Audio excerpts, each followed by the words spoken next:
ibaratnya lagi ngeraba-raba yang baru gitu kan. Nah, sampai di saat tiap malam itu pasti berdoanya itu kayak tolong tunjukin apa sih yang menurut Tuhan itu benar gitu. Ya. Nah, ini sampai gemetaran aku masih. Jadi kayak beberapa bulan ke belakang tuh kayak sekitar 1 bulanan gitu. Waktu itu aku lagi tidur siang kan. Terus di dalam mimpi, aku kan mimpi tuh, tapi di mimpi itu aku lagi tidur. Nah, di mimpi itu tuh aku lagi tidur, terus ngedenger suara kayak orang lagi nyanyi-nyanyi gitu loh kak. Lagi nyanyi-nyanyi terus sampai aku kebangun di dalam mimpi itu.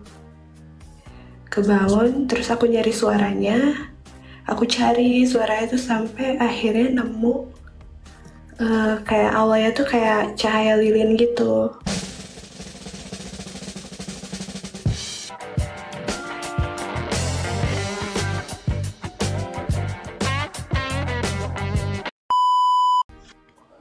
Halo kak. Ya halo, silakan. Ada yang mau tanya? Jadi gini ya kak, aku kan akhir-akhir ini baru belajar.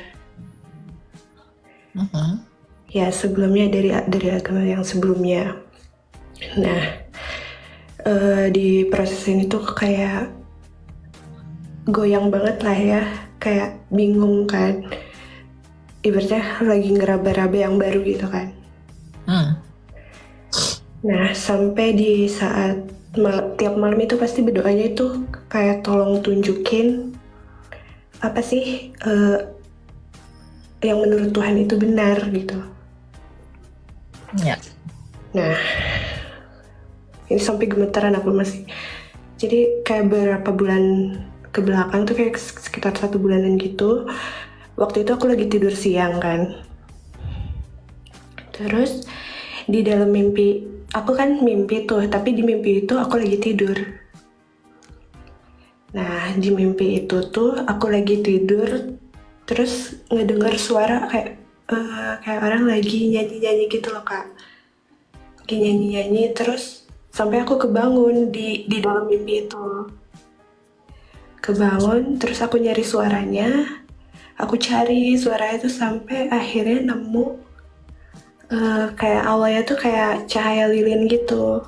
Terus pas aku makin deketin suaranya tuh makin jelas kayak emang lagi ibadah. Oke. Terus aku ngeliat ternyata yang bawa lilin tuh memang orang-orang yang lagi ibadah. Banyak banget gitu. Nah pas aku nengok ke altar gitu, kayak di mimpi tuh aku nengok ke altar, nah aku langsung kebangun di situ kak. Jadi kayak gimana ya, sampai sekarang pun aku nggak ngerti, tapi rasanya tuh kayak makin dekat aja gitu. Tapi kamu sekarang apa? Kamu bukan Kristen atau Kristen? Kalau saat ini saya mengimaninya saya Kristen. Oh, tapi kamu belum resmi menjadi orang Kristen? Iya, masih belajar. Oke. Jadi yang mau kamu tanya adalah? Kalau aku nanyanya ke teman-temanku yang Muslim, kan dari agamaku sebelumnya itu kan kayak itu tuh enggak, itu tuh godaan aja, itu goyah aja gitu. Tapi kalau aku tanya ke temanku yang Kristen, kayak mungkin itu ya jawaban. Oke, ya. Tapi memang ini karena berdoa gitu. Jadi sebelumnya tuh aku tuh berdoa, mungkin aku tuh udah kayak setahun ke belakang itu memang berdoanya selalu seperti itu. Oke, jadi begini. Kamu itu sedang dalam tahap di mana kamu sedang mencari. Betul. Kamu mencari kan? Nah, kamu harus begini, sikap hati kamu itu begini. Kamu harus tulus, itu yang pertama. Mazmur 53, Tuhan mencintai orang yang tulus. Jadi kamu benar-benar tulus untuk mencari Tuhan yang benar itu siapa. Dan dia sendiri yang akan membawa itu kepada kamu. Dia sendiri yang akan mendatangkan dirinya sama kamu. Dan dia bisa menggunakan siapapun. Dia bisa gunakan saya, dia bisa gunakan teman-teman kamu, dia bisa gunakan pendeta yang lewat di FYP-mu. Ya, Tuhan itu bisa bekerja dengan banyak cara. Tapi yang perlu kamu ketahui, terlepas dari itu, kamu harus paham bahwa kamu punya free will. Kamu punya kehendak bebas.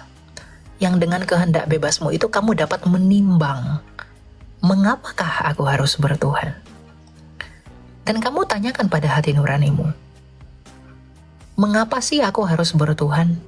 Apa sih alasanku itu untuk percaya sama Tuhan? Kamu harus cari tahu dan kamu renungkan itu. Kamu perlu belajar. Ya, kamu punya pengalaman itu, lalu kamu punya niat dan punya passion untuk mencari tahu Kristus lebih dalam. Ya, bagi kita itu cara Tuhan untuk mengajak kamu untuk mempelajari Dia. Tuhan itu nggak bisa paksa kamu, Airom. Tuhan itu hanya menyatakan who I am. Dan tergantung free will-nya kamu menyambut pernyataan Dia itu atau enggak. Tergantung tujuan hatimu itu untuk apa. Kalau hatimu mencari Tuhan untuk dapetin yang enak-enak, kamu nggak boleh datang kepada Kristus. Kalau hatimu itu mau percaya Tuhan untuk dapetin hal-hal yang wah, Kristus bukan solusi. Tapi kalau hatimu itu ingin mencari Tuhan di mana jiwamu mendapatkan ketenangan, jiwamu itu diperdamaikan dengan Allah, dan kamu punya kepastian di dalam iman itu, maka Kristus memanggilmu. Dan Dialah jalan yang tepat. Jadi kamu nggak boleh melupakan hatimu itu tujuannya untuk apa. Ya, pencarianmu itu untuk apa. Orang kalau mencari ketenaran, mencari kekayaan, kesejahteraan dalam duniawi, jangan ikut Yesus, karena Yesus pun gak punya semua itu. Meskipun Dia adalah Tuhan yang berkuasa. Ya, tapi kalau kamu mencari pendamaian jiwamu, ya, ketenangan hidupmu di dalam Tuhan, kepuasan batinmu dan kepuasan rohmu di dalam kekudusan, kamu datang kepada Kristus. Jadi yang datang sama kamu itu pernyataan Tuhan. Kamu tidak mungkin mampu berpikir lebih jauh mengenai Tuhan dari apa yang kamu lihat kalau bukan Roh Kudus yang menginjili kamu. Jadi kamu punya kemauan untuk datang kepada Kristus, itu Roh Kudus sudah menarik kamu dan menyatakan Dia itu siapa, kesaksiannya itu apa. Masalahnya, penerimaan atau tidaknya itu tergantung pada motivasi dan keinginan hatimu. Untuk apakah saya percaya? Mengapakah saya harus bertuhan?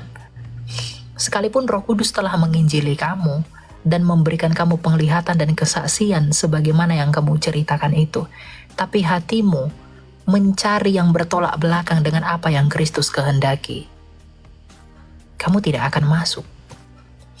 Tapi kalau kamu sejalan dengan Dia, kamu akan masuk.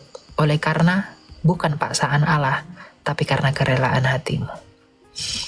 Ya, dan beriman kepada Kristus itu bukan tentang kamu pinter, kamu kaya, kamu cerdas, kamu bijak. No. Karena orang Farisi itu pinter, orang Farisi itu berhikmat, orang Farisi itu, waduh, Taurat semua hafal. Tapi mereka tidak rendah hati. Jadi percaya kepada Yesus itu tentang kerendahan hati. Kamu mau gak merendahkan hatimu dan menyerahkan hidupmu sepenuhnya ke dalam perpanjangan tangan Tuhan di dalam Kristus Yesus, agar kamu diperdamaikan. Ada begitu banyak orang di luar Yesus yang begitu sombong, yang merasa dengan dosa-dosanya dia dapat bersatu dengan sorga. Terlalu sombong, terlalu pede bahwa dia dapat bersatu dengan sorga, bermodalkan dosa-dosanya dan perbuatannya sedikit yang tercemarkan oleh dosanya itu. Makanya Kristus datang menawarkan bantuan. Kamu mau gak saya nahkodai, naik kepada Allah di dalam kesempurnaan saya? Itu yang Tuhan Yesus tawarkan.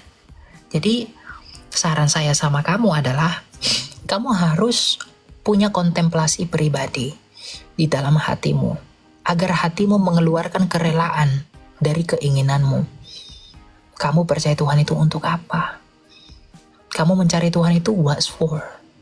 Mengapa? Untuk apa?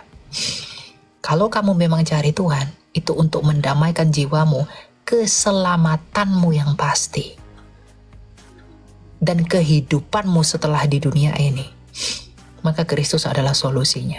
Tapi kalau kamu mau cari kenikmatan di sorga, pesta-pesta, dan lain sebagainya, don't follow him, jangan ikut Yesus. Begitu. Jadi percaya dengan kerelaanmu, kesadaranmu, pengetahuanmu, dan juga hati nuranimu. Gitu. Ya. Pak. Makasih. Oke, semangat selalu ya. Kalau kamu mau tanya apa-apa, kamu boleh DM saya akan bantu. Oke? Terima kasih, Kak. Oke ya, semangat selalu ya. Ya. Jadi begitu ya teman-teman ya. Beriman kepada Kristus bukan karena paksaan. Nggak ada orang dipaksa untuk menerima kasih karunia. Tapi kalau kamu memberikan kerelaan hatimu untuk Tuhan agar kamu diperdamaikan, Jesus Christ is the only solution. Aduh, saya lagi pilek, saya lagi flu. Saya beberapa hari ini ada penerbangan yang tidak jelas, jadi saya terkontaminasi AC yang ekstrim. Silakan Bakery 88. Halo Pak, selamat malam. Halo Pak Bakery. Wah, kok tidur Pak? Aduh.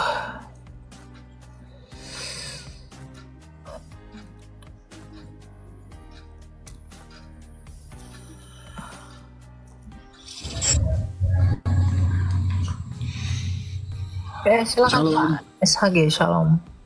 Shalom. Jumpa lagi, Mas Eli. Ya, silakan Pak. Saya ada mau tanya, bagaimana tanggapan kita mengenai beberapa orang yang bisa dapat melihat akan visi ke depan tentang baik itu tentang kita, tentang negara.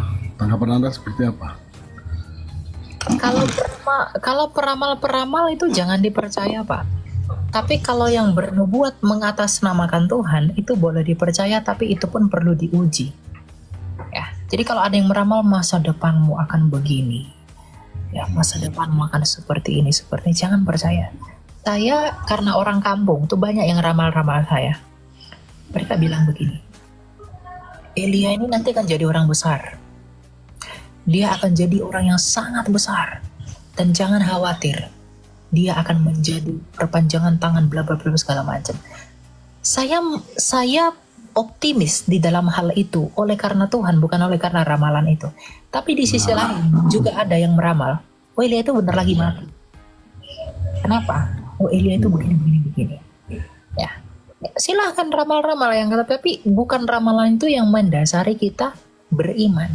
Tapi apa? Iman kita yang benar itu yang mendasari kita percaya.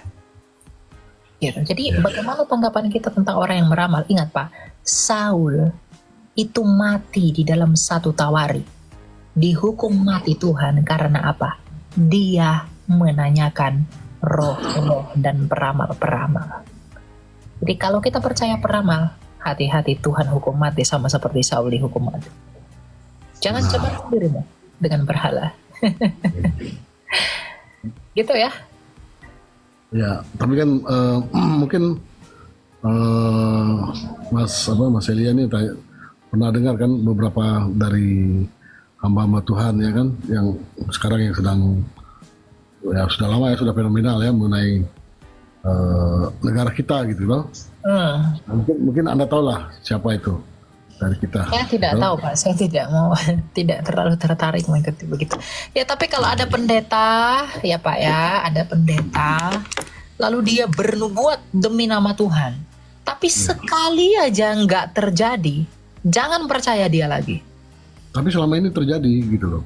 Ya, tapi kalau ada yang yang terjadi pun belum tentu. Tapi kalau tidak terjadi, sekali tidak terjadi, jangan percaya lagi. Kenapa? Nabi palsu. Karena dia dengan berani menggunakan nama Tuhan demi apa yang bukan Tuhan sampaikan. Jadi hati-hati. Ya.